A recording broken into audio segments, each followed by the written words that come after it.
اب دیکھیے جو علامات قیامت احادیث میں آئی ہیں وہ میں آج آپ کو سنا رہا ہوں. ان کو دو حصوں میں تقسیم کیا جاتا ہے، علامات صغریٰ، علامات کبریٰ. چھوٹی نشانیاں جو درجہ بدرجہ درجہ بدرجہ درجہ بدرجہ حاضر سامنے آئیں گے. ایک ہے بالکل قیامت سے متصل قبل بڑے جو خرق عادت واقعات ہوں گے وہ آئیں گے. اچھا، پہلی چیز کے سلسلے میں حضرت انس رضی اللہ تعالیٰ عنہ سے یہ مروی ہے اور یہ حدیث متفق علیہ ہے. پہلی علامت حضور نے بیان کی قیامت کی علامات میں سے. اب میں لفظ قیامت اسی معنی میں بول رہا ہوں جس میں کہ ہم عام طور پر بولتے ہیں. آپ نے فرمایا علم اٹھا لیا جائے گا، جہالت کا دور دورہ ہوگا. اب یہ کون سا علم اٹھایا جائے گا؟ سائنس کا علم نہیں، دین کا علم. آج تو ساری قدر و قیمت جو ہے جس کے لیے دوڑتے ہیں لوگ لاکھوں روپے کی فیسیں دے کر، ایم بی اے ہو رہے ہیں، یہ جو ہے اکاؤنٹنسی کا پاس کر رہے ہیں، یہ سی اے کر لیا ہے، یہ کوئی اور جو ہے فزکس میں کوئی کیمسٹری میں ڈاکٹریٹ کر لی ہے، ڈاکٹر بن گئے تو کیا ہی کہہ رہے ہیں. اس لیے کہ بڑی چیز جو پاکستان سے ایکسپورٹ ہوتی ہے وہ ڈاکٹر ہیں. جو اتنے بڑے پیمانے پر جو کالج کھلے ہوئے، 3 لاکھ روپے ایک سال کی فیس، 5 لاکھ روپے ایک سال کی فیس. یہ کیوں لیتے ہیں اور کیوں لوگ دیتے ہیں؟ کہ موقع مل جاتا ہے ایم بی بی ایس کر کے. امریکہ کے اندر بھی ڈیمانڈ ہے، ان کے ہاں ڈاکٹر جو ہیں جتنے ہونے چاہیے نہیں ہے، لہذا اور بھی بہت سی جگہوں پر ڈیمانڈ ہے. تو جس چیز کی مارکیٹ میں ڈیمانڈ ہے وہ علم ہے. آج علم کمپیوٹر کا علم ہے یہ. حالانکہ ان میں سے کسی کے اوپر لفظ علم کا اطلاق میرے نزدیک غلط ہے، جہالت ہے. علم وہ ہے جو ذہن کو جلا دے، جو سوچ کو جلا دے، روشنی پیدا کرے، دماغی روشنی، وسعت دے، انسان کے فکر کو وسعت دے، اس کے ذہنی جو ہے جو افق ہے اس کو وسیع کرے. علم تو وہ ہے جو حقیقت کے کیا علم بھی اس سے عطا فرمائے. قرآن ہے، حدیث ہے، باقی اور چیزیں جو اس سلسلے میں آ سکتی ہیں وہ ہے کہ جو قرآن اور حدیث کی سمجھنے میں مومن ہوں اور زیادہ جو ہے اس کے تک فہم کو آسان کر دیں. لیکن یہ کہ فرمایا علم اٹھا لیا جائے گا، جہالت کو فروغ ہوگا. ظاہر بات ہے ایک ہی بات ہوئی ہے.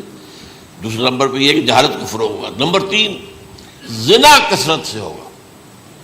نمبر 4 شراب نوشی عام ہو جائے گی. نمبر 5 عورتوں کی تعداد بہت زیادہ ہو جائے گی، مردوں کی تعداد کم ہو جائے گی. یہاں تک کہ 50 عورتوں کا خیر خبر کرنے والا، کوئی نگرانی کرنے والا، وہ ایک مرد. اچھا، یہ تو ہے ایک حدیث جو میں نے آپ کو بیان کر دی، متفق علیہ. یہ بخاری اور مسلم دونوں میں ہے. دوسری حدیث بخاری کی ہے، اس کو حضرت ابو ہریرہ رضی اللہ تعالیٰ عنہ نے روایت فرمایا ہے. قیامت آئے گی جب امانت ضائع ہو جائے گی. آج ہمارے ہاں امانت کے ضائع ہونے کا جو نقشہ ہے شاید پوری دنیا میں کہیں اور نہیں. جس طرح کے غبن یہاں ہوتے ہیں، جس طرح کک بیکس جو ہے وہ لیے جاتے ہیں. اس غریب یعنی قوم غریب ہے لیکن یہاں وہ امیر بہت بڑے بڑے لوگ ہیں، وہ تو دنیا بھر کے ٹاپ کے امیروں کے اندر اس کا شمار ہو جائے گا. لیکن یہ کہ یہ سب امیر کیسے بنے؟ غبن بلین آف ڈالرز کا. اب تو اس سے کم کی تو بات ہی نہیں ہوتی. فلاں نے اتنے بلین جو ہے پیسے اپنا جو ہے قرضہ معاف کرا لیا. بھائی کس نے کون کرتا ہے معاف؟ یہ کسی کے باپ کی جاگیر ہے. یہ پیسہ بینک کے اندر حکومت کا ہے کہ حکومت کو اختیار ہو گیا وہ رائٹ آف کر دے ان کے جو ہے ان کی جائیدادیں کرو ضبط. لیکن ہوتا کیا ہے، بینک آفیسر بے ایمان ہے.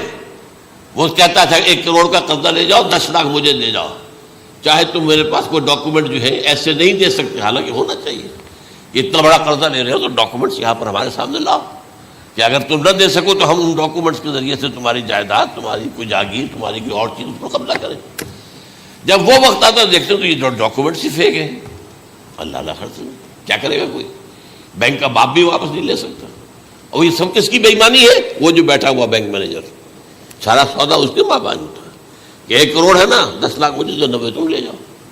باقی یہ کہ ٹھیک ہے میں تمہارے جو ڈاکومنٹس تم پیش کرے اس میں کوئی اعتراض نہیں کرتا، بس جاؤ. اور نمبر 2 حکومت نااہلوں کے سپرد ہو جائے گی. یہ ہے امام بخاری کی روایت کردہ روایت جو حضرت ابو ہریرہ سے. مسلم شریف میں ابو ہریرہ رضی اللہ تعالیٰ عنہ سے ایک اور روایت ہے، مال عام ہو جائے گا یہاں تک کہ زکوٰۃ قبول کرنے والا کوئی نہ ہوگا. یہ بات وہ ہے جو آج سعودی عرب اور یو اے ای کے اندر آپ کثرت سے دیکھ سکتے ہیں. دولت جو ہے وہ ریل پیل. ابھی تھوڑا سا آیا ہے معاملہ خاص طور پر دبئی میں، کیونکہ وہاں بہت زیادہ کنسٹرکشن ہو رہی تھی، تو پوری دنیا میں آپ کو معلوم ہے کہ جو ریئل اسٹیٹ کہلاتا ہے اس کا حال بہت پتلا ہے، لیکن وہاں کے دولت ریل پیل ہے ہر جگہ پر. آپ نے فرمایا کہ جب لونڈی اپنی مالکہ کو جنے گی اور تم دیکھو گے کہ ننگے بدن ننگے پیر بھوکے ننگے بھیڑوں اور بکریوں کو چرانے والے اونچی سے اونچی عمارتیں بنانے میں ایک دوسرے کا مقابلہ کریں گے. اذا تلد الامۃ ربتها، کیا بات ہے؟ یہ خاص الفاظ کیوں کہے گئے؟ اولاد والدین کے سامنے دب کر رہتی تھی، کبھی سینہ تان کر بات نہیں کرتے تھے. ٹھیک ہے، کوئی بات آپ مان نہیں سکتے، ابا جان یہ بات تو میں نہیں کر سکتا. یا فرض کیجئے کہ وہ آپ کو کسی نیکی سے روک رہے ہیں، کہ دینی کام سے روک رہے ہیں، ابا جان یہ تو میں نہیں کروں گا، یہ تو دین کا فرض ہے. یہ کہیں آپ اور ڈٹ کر کہیں اور جمیں اس پر، لیکن یہ کہ کوئی سرکشی کا انداز نہ ہو. ایسا نہ ہو کہ اپنے جناب سینے کو تان کر کے کھڑے ہو جائے، میں نہیں کروں گا یہ نہیں، یہ غلط ہو جائے. اچھا، اولاد میں بیٹی جو ہوتی تھی وہ زیادہ سبارڈینیٹ، سبمسیو، بات ماننے والی، کہیں بھی سر اونچا نہ کرنے والی. اور آخری دور میں کیا ہوگا؟ بیٹیوں سے مائیں ڈریں گی، انہیں ٹوک نہیں سکتی کسی بات پر، پتہ نہیں کیا بک دے، کیا بکواس کر دے. یہ تو ہمارے یہاں ہو گیا ہے. باہر کیا ہے؟ تو آپ یہ بھی نہیں پوچھ سکتے. آپ کی 13 برس کی لڑکی آئی ہے رات کو 1 بجے، نہیں پوچھ سکتے کہاں رہی ہو، یہ رات کہاں گزاری، پوچھ ہی نہیں سکتے. یہ پوچھنا بھی جرم ہے. اپنے چھوٹے بچے کو آپ نے تھپڑ مار دیا، تہذیب ہے، سکھانا ہے، غلط کام کیا ہے، اس کی سرزنش ہو رہی ہے، فوراً وہ اگر ایک فون کر دے گا پولیس آئے گی، بچے کو لے جائے گی، اسے لا کر کہیں اور جو ہے ڈپازٹ کرے گی اور آپ پر مقدمہ چلے گا، آپ کو اس کی سزا بھگتنی ہوگی. ظاہر بات ہے کہ پھر وہاں سرکشی کا کیا عالم ہوگا. پھر اولاد کہاں سر جھکائے گی، کس درجے میں جھکائے گی؟ اس کی تربیت عثمانی میں ہوئی نہیں. تو ان تلد الامۃ ربتها، گویا کہ ماں بیٹی کے نزدیک ماں جو ہے وہ ایسی ہو جائے گی جیسے لونڈی. گویا کہ لونڈی نے ایک اپنی مالکہ کو جنم دیا ہے، بیٹی مالکہ بن جائے گی اور ماں جو ہے لونڈی بن جائے گی. اور دولت کی ریل پیل کا ابھرتا دکان، یہ جو بھوکے ننگے اور مفلس، کیا حال تھا 100 برس پہلے، انہیں کھانے کو کچھ نہیں ملتا تھا. یہ مشرقی ساحل پر تھے، یہ سوائے یہ کہ مچھلیاں پکڑ لی، اللہ خیر اللہ وہ کھا لی، یا کہیں ان کو بیچ دیا، کوئی بنڈی لگ گئی، بنڈی لگ جاتی تھی وہاں، اور کیا تھا. اور مغربی ساحل پہ کیا ہوتا تھا؟ ساری ان کی معیشت حج کے گرد گھومتی تھی. حاجی آئے ہیں، خریداریاں کر رہے ہیں، اور آپ کو معلوم ہے پوری دنیا سے مال پہلے بھی پہنچتا تھا وہاں. آپ کو جو ہے ہر ملک کے ہر کونے کا پھل وہاں مل جائے گا آج بھی. اور وہاں پر یہ ہے کہ سب سے بڑی بدوؤں کے لیے سب سے بڑی بات کیا تھی؟ قربانی کا گوشت. اسے وہ سکھاتے تھے، سخت چمڑے کر کے کھاتے تھے. یہ ان کا حال تھا. آج جا کر دیکھیے نئے شہر بن رہے ہیں، امریکنز کو کانٹریکٹ دیے جا رہے ہیں، بالکل ماڈرن شہر بنا دو. ایک ایبسولوٹلی ماڈرن شہر جو ہے وہ جو مشرقی ساحل کے اوپر جو پہلے سے آرام کو سٹی ہے، امریکن سٹی ہو، اس کے اندر کوئی سعودی بھی داخل نہیں ہو سکتا سوائے جس کے پاس اس سٹی کی طرف سے لائسنس نہ ہو. اور اس کی 4 دیواری کے اندر، 4 دیواری کیا فصیل کے اندر کہی ہے، جو چاہو کرو، کوئی تم پر پابندی نہیں. ننگے نہاؤ، تالاب ہے نہا رہے، ننگی عورتیں ننگی مردیں نہا رہے، کوئی پوچھنے والا. اب اسی قسم کا ایک سٹی آباد ہونا جا رہا ہے مغربی ساحل پر، جدہ اور یمبو کے درمیان. اور اس میں اصل میں جتنی بھی دولت ہے جو پیٹرول کی ہے وہ وہیں پر رکھ لی جاتی ہے امریکہ کے اندر، تاکہ امریکہ جو ہے ایسے ایسے پروجیکٹ بنا کر جب تمہیں دے گا تو اس میں سے پیسے لے گا، وہ نہیں ملتی ان کو واپس. بہرحال یہ تو میں نے ایک جگہ آپ سے ذکر بھی کیا تھا، دی کنفیشنز آف این اکنامک ہٹ مین. وہ کنفیشنز کی بات جو ہے اگر آپ میں سے کسی کو دلچسپی ہو تو اسے پڑھیں کہ کس طریقے سے 1973 کے آئل امبارگو کے بعد جو شاہ فیصل شہید کے زمانے میں ہوا تھا، پھر جس طریقے سے امریکہ نے ان تمام ممالک کو جکڑ لیا ہے، اس کا پورا جو پروسیس کیا تھا وہ سامنے آتا ہے. بہرحال اس کے بعد آتا ہے علامات کبریٰ کا ذکر، بڑی علامتیں جو کہ بالکل خرق عادت کے انداز میں ہوگی، جن کا معاملہ جو ہے وہ آپ کے ناپ تول میں نہیں آ سکتا، آپ کی کیمسٹری فزکس ان کا جو ہے وہ نہیں کر سکتی، ادراک ہوگا یہ قیامت کی. ان میں نمبر 1 کیا ہے؟ ایک بہت بڑا دھواں آئے گا، پوری دنیا کو لپیٹے گا. نمبر 2 دجال کا ظہور ہوگا، جو اپنی خدائی کا دعویٰ لے کر آئے گا اور بنوائے گا. اس کے ہاتھ میں ہو جائیں گے، قبضے میں ہو جائیں گے سارے ذرائع پیداوار کے. اس کی طرف پہلا قدم اٹھ چکا ہو، ٹرپس کے نام سے معاہدہ ہو چکا ہے. کوئی ملک اپنا بیج پیدا نہیں کر سکتا. یہ بیج ہم نے ڈیولپ کیے ہیں. ان کے ڈیولپمنٹ سے پہلے تم ایک ایکڑ سے کتنی گندم لیتے تھے، آج کتنی لے رہے ہو؟ کس بنا پر؟ جینیٹکس کا جو کام ہم نے کیا ہے اس کی بنا پر ہو رہا. ہاں تو ہمارا حق ہے، اس کی رائلٹی ہمارے پاس آنی چاہیے. لہذا صرف ان اداروں سے، ملٹی نیشنل سے خریدا جائے گا بیج، اور بیج بھی وہ دیں گے وہ کہ جس سے جو فصل اگے گی وہ بیج نہیں لا سکتے، وہ بیج کا کام نہیں کر سکتے. جیسے آپ کو معلوم ہے کہ آپ کے ہاں جو گوشت کھایا جاتا ہے مرغے کا، تو مرغا وہ جو ہے اس میں مرغا ہو یا مرغی ہو، اس کے اندر کوئی وہ کیفیت ہی نہیں ہے. ان کے انڈے جو ہے ان سے آپ بچے حاصل نہیں کر سکتے. ہے تو انڈا، دیکھنے کو تو انڈا ہے، لیکن وہ بنڈا جو ہے اس سے بچہ تو نہیں حاصل کر سکتے. ایسے ہی وہ گندم کا بیج دیں گے، نظر آئے گی گندم، لیکن اس کے اندر وہ صلاحیت نہیں ہے کہ اس سے جو فصل اگے گی اس کا نتیجہ جو ہے وہ بھی آپ لے سکیں. یہ ہونا ہے، اللہ جانے. قدم اٹھ رہے ہیں ادھر. پھر یہ ہے کہ دابۃ الارض، زمین سے ایک حیوان نمودار ہوگا، زمین شق ہوگی. ابھی میں کہہ رہا ہوں خرق عادت ہے، یہ چیزیں وہ نہیں ہیں جو ہماری کسی حساب کتاب میں جو باتیں پہلے آئی ہیں وہ تو حساب کتاب میں آ رہی ہیں، ساری سمجھ میں آ رہی ہیں، ساری چیزیں مشاہدہ ان کا ہو رہا ہے. لیکن یہ ہے کہ دابۃ الارض، یہ کہتے ہیں کہ کوہ صفا، اس میں تو نہیں ہے حدیث میں، کوہ صفا پھٹے گا اور اس میں سے ایک حیوان دابہ وہ ظاہر ہوگا. تو اسی لیے فرمایا ہے وَإِذَا وَقَعَ الْقَوْلُ عَلَيْهِمْ أَخْرَجْنَا لَهُمْ دَابَّةً مِّنَ الْأَرْضِ تُكَلِّمُهُمْ. تو ہم اندر سے پیٹ کے چیر کر زمین کے پیٹ کو ایک حیوان کو برآمد کریں گے جو انسانوں سے بات کرے گا، گفتگو کرے گا. نمبر 4 طلوع الشمس من المغرب، یہ بھی خرق عادت. سورج تو طلوع ہوتا ہے مشرق سے، غروب ہوتا ہے مغرب میں، لیکن اس وقت معاملہ الٹا ہو جائے. یعنی جو کائنات کے اندر جو گڑبڑ ہوگی کچھ سمجھ میں بات آتی ہے کہ یہ معاملہ جو ہے یہ تو اس پورے سولر سسٹم کو اگر بدل دیتے ہیں تو مشرق مغرب ہو جانا، مغرب مشرق ہو جانا، یہ سمجھ میں آنے والی بات ہے. اس کے بعد ہے عیسیٰ ابن مریم کا نزول، جس کے بارے میں آج میں نے گفتگو کی ہے تفصیل سے. یہ نزول ہونا ہے، یہ علامات قیامت میں سے حضور نے بیان فرمایا ہے، اور قرآن مجید کی جو اصطلاحات ہیں اس کے حوالے سے میں نص قطعی جو ہے وہ میں آپ کے سامنے رکھ چکا ہوں. پھر یاجوج ماجوج کا ایک معاملہ ہے، یہ میں ابھی اس وقت زیادہ اس پر بات نہیں کر سکتا. حضرت عیسیٰ علیہ السلام کے نزول کے بعد 2 کام ہوں گے. یہودیوں کا قلع قمع ختم، تمام یہود، ایک کام تو یہ ہونا ہے. اور نمبر 2 عیسائیت کا ختم ہو جانا. عیسائیت کی نفی کر دیں گے، بھائی تم مجھے خدا کا بیٹا بنائے بیٹھے ہو، میں تم خدا کا بیٹا نہیں ہوں، میں تو اس کا بندہ ہوں، رسول ہوں. میں نے تم سے کب کہا تھا کہ مجھے خدا کا بیٹا بناؤ. نمبر 2 یہ کہ وہ خنزیر کو قتل کر دیں گے. یعنی یہ تم نے خنزیر کب سے کھانا شروع کر دیا؟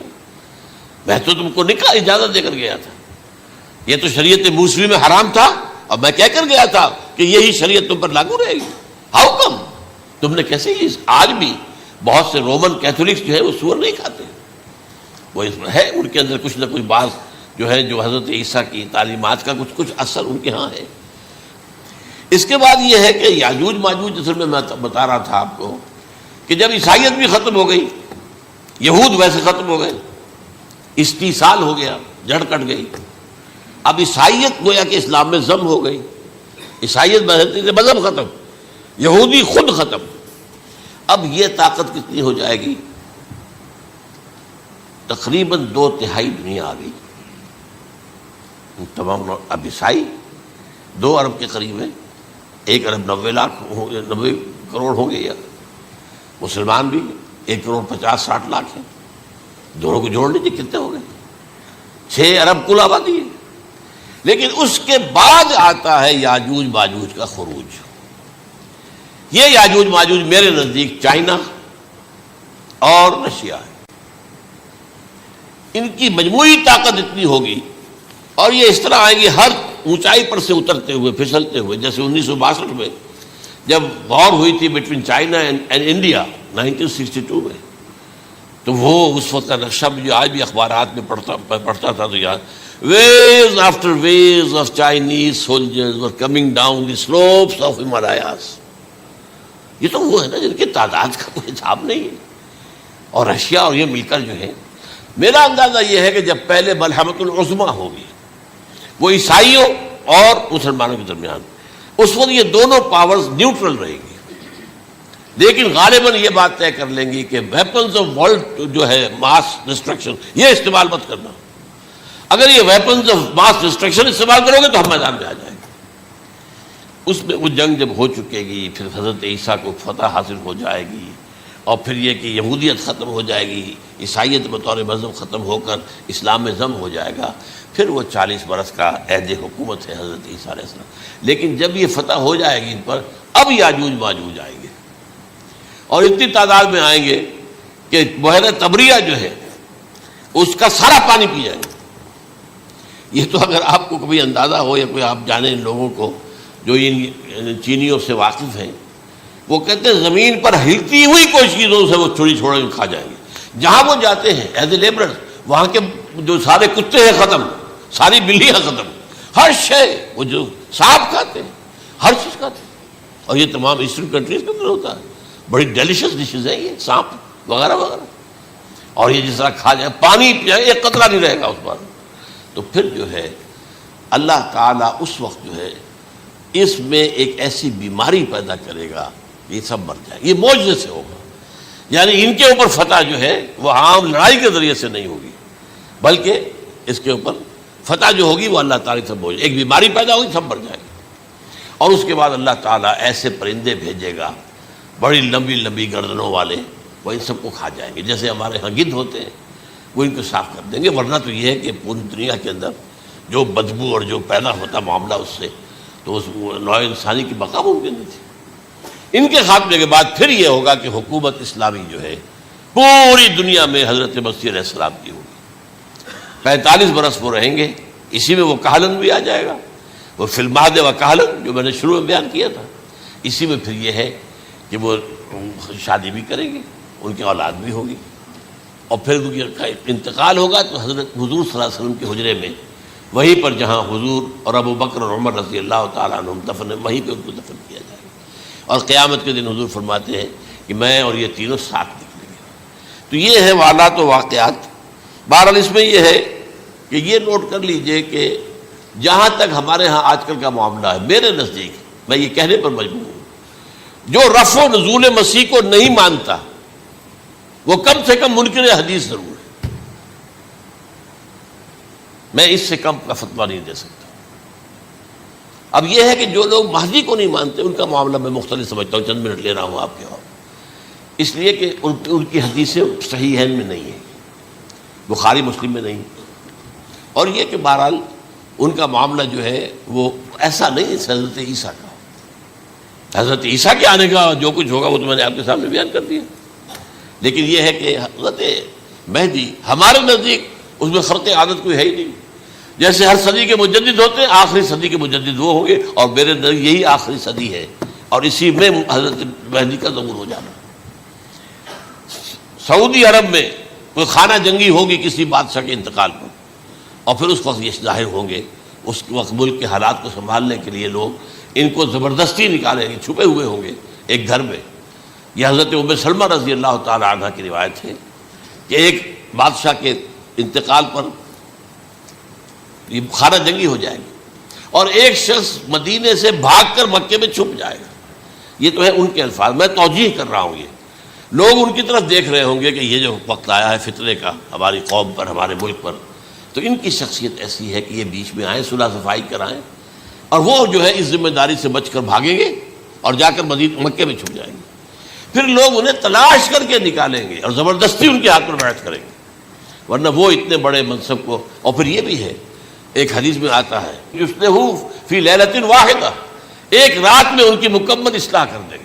یعنی اگر کوئی تھوڑا بہت نقص اور عیب کوئی ہوا بھی، کوئی کمی کوتاہی ہوئی بھی، تو اللہ تعالیٰ ایک رات میں اصلاح کروا دے گا۔ لیکن ہمارے نزدیک اس قدر کوئی خرق عادت ہے ہی نہیں۔ البتہ جو کہتے ہیں اہل تشیع، وہ خرق عادت ہے کہ ان کے 12ویں امام جو ہے وہ بچپن ہی کے اندر اس خوف سے کہ جو بنو عباس بادشاہ ہیں وہ ان کو قتل کر دیں گے، تو وہ ایک غار میں چھپا دیے گئے۔ اب وہ 1200 برس سے اس غار کے اندر چھپے ہوئے، اور اس کے بعد وہ ظاہر ہوگی، وہ امام مہدی ہوں گے۔ اس میں خرق عادت ہے، لیکن میں یہ کہتا ہوں کہ محض خرق عادت کی بنیاد پر ہم اس کی نفی نہیں کریں گے۔ کیوں؟ کیا ہم یہ نہیں مانتے کہ اصحاب کہف 300 برس تک سوئے رہے؟ یہ کیا عام بات ہے؟ حضرت عزیر علیہ السلام، اللہ نے انہیں موت دی، موت، اور 100 برس کے بعد زندہ کر کے اٹھا لیا۔ تو خرق عادت حضرت عیسیٰ کو ہم اتنا بڑا خرق عادت مانتے ہیں کہ اٹھا کر آسمان پر، تیسرے آسمان کے اوپر ہیں، موجود ہے، اب بھی ہے۔ شب معراج میں تیسرے آسمان پر حضور کی ملاقات ان سے ہوئی۔ تو یہ خرق عادت کی بنیاد پر نفی نہیں ہم کرتے، ہو سکتا ہے، لیکن یہ کہ اس کے لیے ہمارے پاس کوئی دلیل نہیں، کوئی احادیث نہیں، کچھ نہیں، اس لیے ہم اس کو نہیں مانتے۔ البتہ خود وجود جو ہے حضرت مہدی کا، وہ کوئی عجیب بات نہیں ہے۔ وہ تو جیسے پہلے بھی آئے ہیں ہمارے مجددین، ایسے مجدد ہوں گے اور دین کو تازہ کر دیں گے۔ ایک صحیح اسلامی ریاست جو ہے وہ عرب میں قائم ہو جائے گی دوبارہ۔ حضور نے فرمایا وہ عدل اور انصاف سے عرب کو اسی طرح بھر دے گا جیسے کہ وہ اس سے پہلے ظلم اور جور اور زیادتیوں کے سے بھری ہوئی ہوگی۔ تو یہ کام ہوگا، یہ تو مجدد کا کام ہوتا ہی ہے اس حوالے سے۔ لیکن بہرحال میں نے پھر بھی کہا کہ اگر احادیث کی کمزوری کی وجہ سے کہ صحیح عین میں نہیں ہے، اگر کوئی شخص انکار کرے تو مجھے کوئی اعتراض نہیں ہے، ٹھیک ہے۔ لیکن جو حضرت عیسیٰ کے نفع سماوی اور حضرت عیسیٰ کے نزول کا انکار کرتا ہے، وہ کم سے کم، میں انہیں اور آگے کوئی فتویٰ نہیں دیتا کہ وہ کافر ہو گئے یا یہ ہو گئے یا وہ ہو گئے، لیکن منکر حدیث کے لائن میں تو وہ لازماً کھڑے ہو گئے، کیونکہ اتنی واضح اور پکی حدیثیں ہیں حضرت مسیح کے نزول کی، اور علامات قیامت میں جس طرح ان کا ذکر آتا ہے کہ اس سے انکار جو ہے وہ جب تک آپ پوری حدیث کے ذخیرے کا انکار نہ کریں اس وقت تک ممکن نہیں ہے۔ اقول قولی ھذا واستغفر اللہ لی ولکم ولسائر المسلمین والمسلمات۔ میرا دل برماہی نہیں آیا،